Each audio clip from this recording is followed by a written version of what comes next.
Don't make a sound.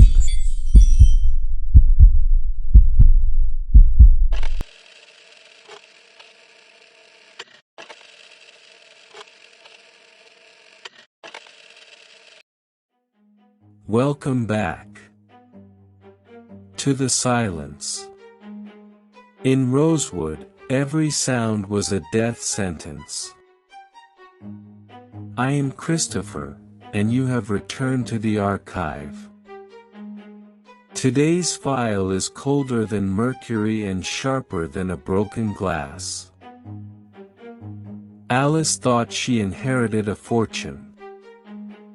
In truth, she was appointed the warden of a prison made of glass and mercury. Let's open the file, The Silent Sentinel of Rosewood. But be careful. Don't breathe too loud. He might hear you through the reflections.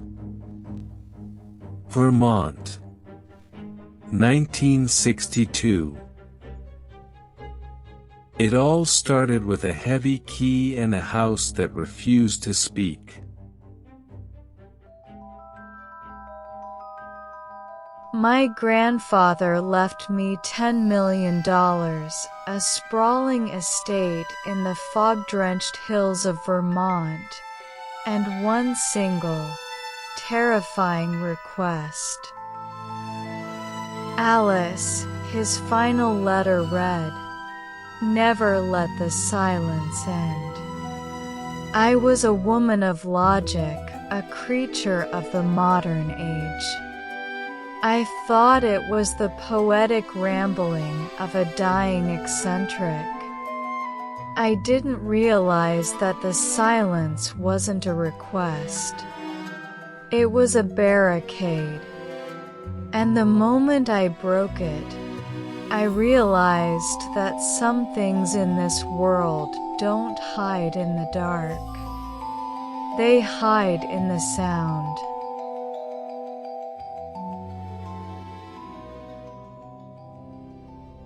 Rosewood Manor did not sit upon the land. It loomed over it. It was a Victorian monstrosity of gray granite and dark cedar, perched on a ridge where the trees always seemed to be leaning away, as if trying to escape the property. I arrived on a Tuesday in late October. The air was crisp, smelling of damp earth and something metallic, like the taste of a copper coin on your tongue. The gates were heavy, their iron scrolls shaped like thorns that caught on my coat as I entered. There were no birds here, no crickets, only the sound of the wind, which didn't howl, but hissed through the dead ivy.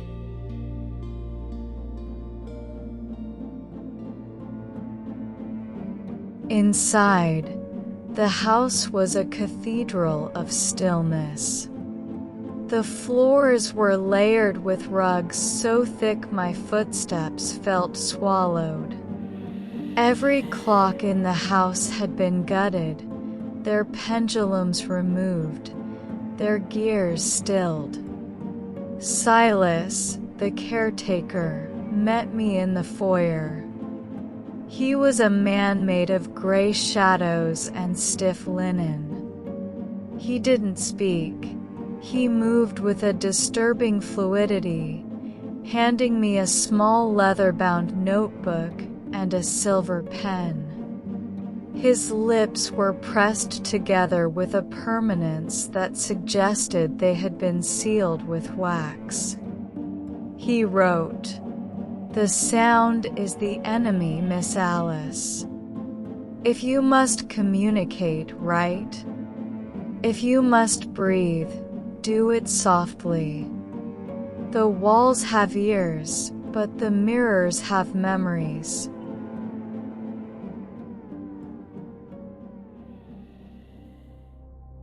I spent the first week in a trance of isolation. The silence of Rosewood was not empty. It was heavy, like being submerged in deep water. You could hear the blood rushing through your own veins, a dull thrumming that felt far too loud. But the most disturbing thing was the mirrors. There were dozens of them, ornate, silver-backed, and ancient. But they were all tilted slightly toward the floor. To see my reflection, I had to crouch, as if bowing to my own image. My grandfather's journals in the library were filled with cryptic sketches of faces trapped behind glass, their mouths wide in a silent scream. He wrote about the dissonance of the soul, how every time we speak, we send a vibration into the world that thins the veil between what is real and what is reflected.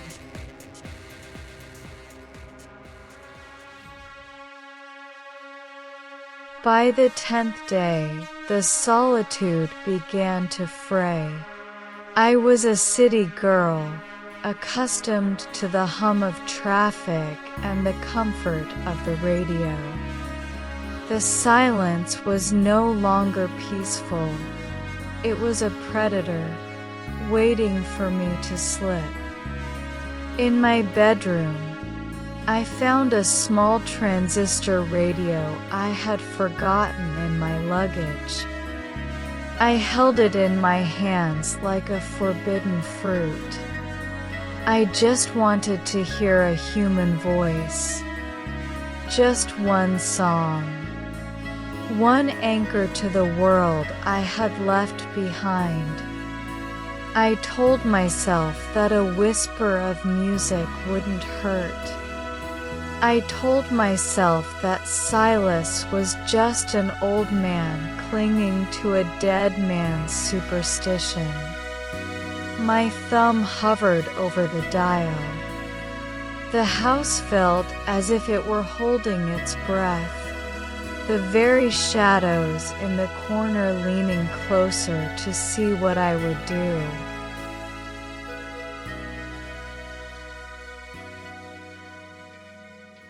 I turned the dial. The static was catastrophic. In that absolute stillness, the white noise sounded like a landslide. And then a voice, faint, crackling, a jazz singer from a station miles away. The music was sweet, a trumpet solo that pierced the air like a needle. And then, the mirrors reacted. It started in the hallway, a sharp, crystalline crack that echoed like a gunshot. Then another, and another. I ran out of my room, my heart hammering against my ribs. In the dim light of the corridor, I saw the great mirrors shuddering. They weren't just breaking, they were erupting. Shards of glass flew across the rugs, shimmering like diamonds in the moonlight. But they didn't fall to the floor. They hung in the air for a fraction of a second, vibrating with the rhythm of the music.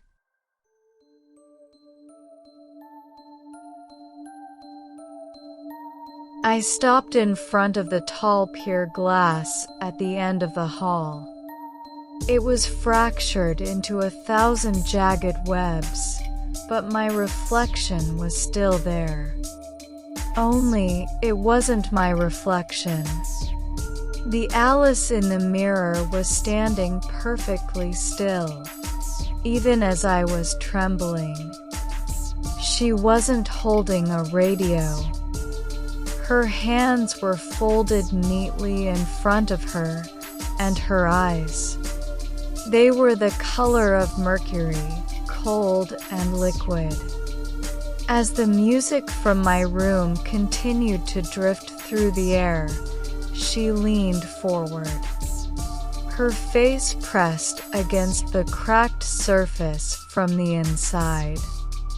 I felt a coldness radiate from the glass, a chill so deep it felt as if the marrow in my bones was turning to ice.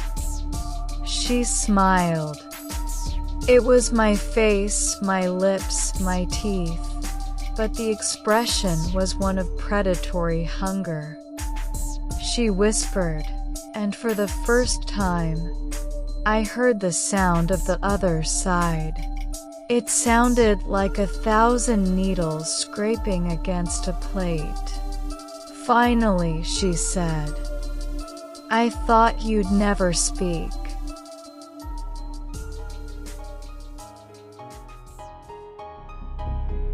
I turned and fled toward the cellar. I needed to find the source of the silence, the brass handle Silas had warned me about. The stairs felt like they were lengthening, the shadows stretching to trip me. I reached the bottom and threw open the heavy oak door. The room was not a cellar. It was a library of sound. Thousands of wax cylinders were stored in glass cases, each labeled with a name and a year. In the center was a massive, ancient phonograph. I saw Silas there. He was kneeling, his hands over his ears, his body flickering like a dying candle.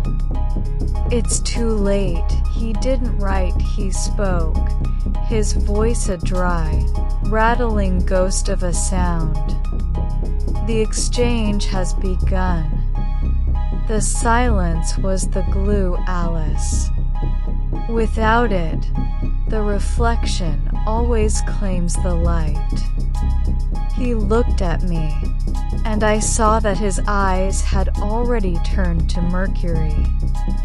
He was no longer Silas. He was the thing from the glass, and he was finally free.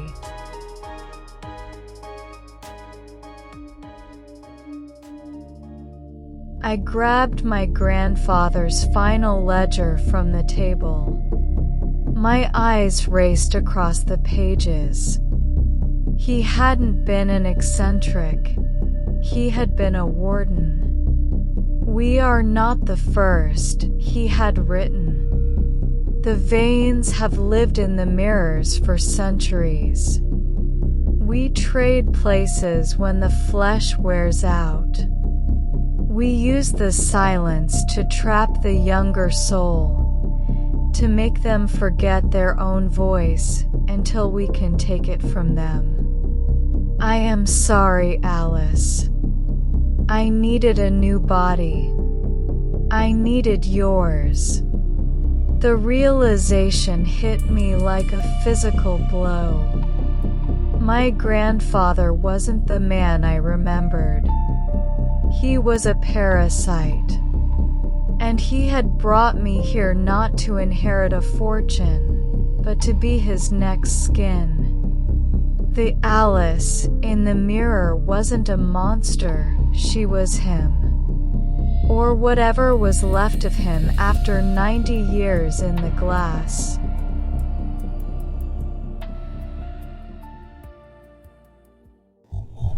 I heard her footsteps on the stairs, slow, deliberate, the sound of glass grinding against stone.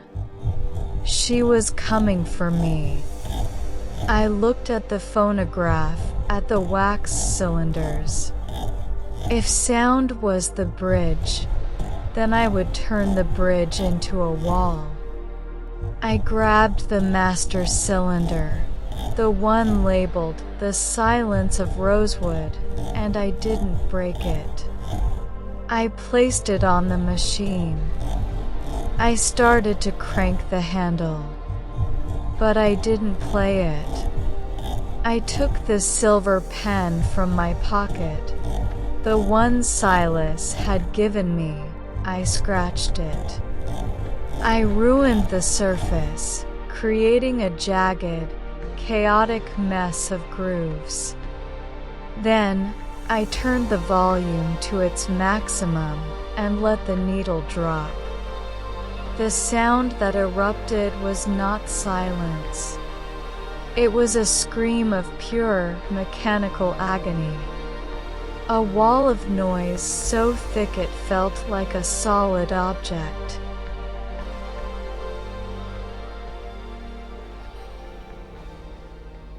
The other Alice reached the doorway and stopped.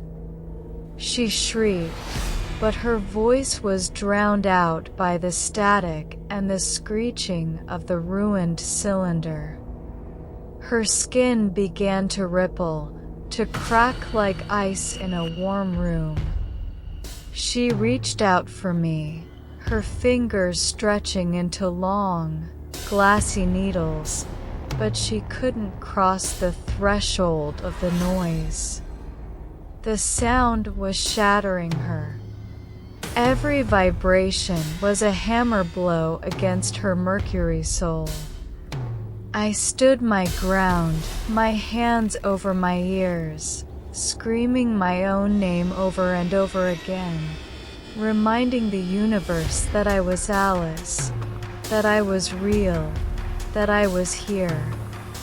The house began to groan. The granite walls, the dark cedar, the heavy rugs, everything that had been built to hold the silence began to crumble under the weight of the chaos.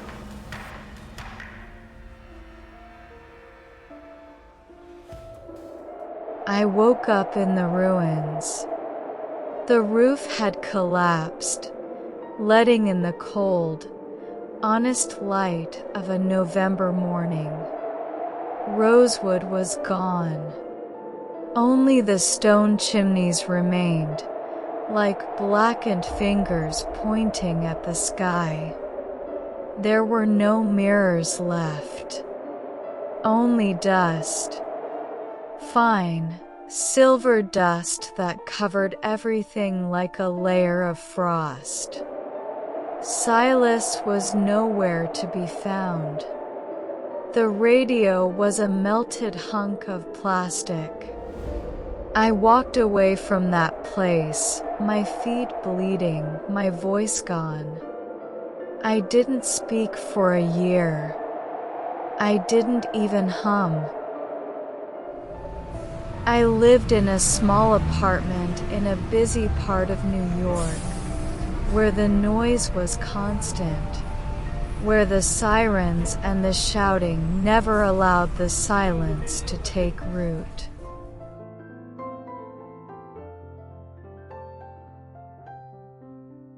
Today, I am an old woman. I have lived a long, noisy, beautiful life. I thought I had one. I thought the fire and the noise had burned away the vain legacy. But this morning, I was sitting in my bathroom, brushing my hair. The mirror was steamed from the shower. I reached out to wipe a clear spot on the glass. And as I did, my hand stopped. It wasn't my reflection that caught my eye. It was the movement in the corner of the mirror. A small, silver distortion. I leaned closer, my heart freezing in my chest. In the fog of the glass, a message was being written from the other side. Not in my handwriting. In his. "You were always so loud, Alice," it read. "But even the loudest world eventually goes quiet at the end. I've been very patient. I looked down at my hands. They were smooth. Too smooth. The wrinkles were gone. The age spots had vanished. And my eyes. They were no longer brown. They were the color of Mercury. I tried to scream, but only the sound of a jazz trumpet came out. And far away, in the ruins of Rosewood, I felt the silence finally begin again. Alice thought she broke the curse by breaking the glass. But in Rosewood, the mirrors don't just show your face. They keep it. Now, she sits in that house, a silent sentinel of her own tragedy. One eye on our world. And one lost in the Mercury depths. Check your reflections tonight. If they linger a second too long, cover them before they decide to reach back. Subscribe to the archive. Some secrets are safer when we watch them together. Stay in the shadows. Until next time.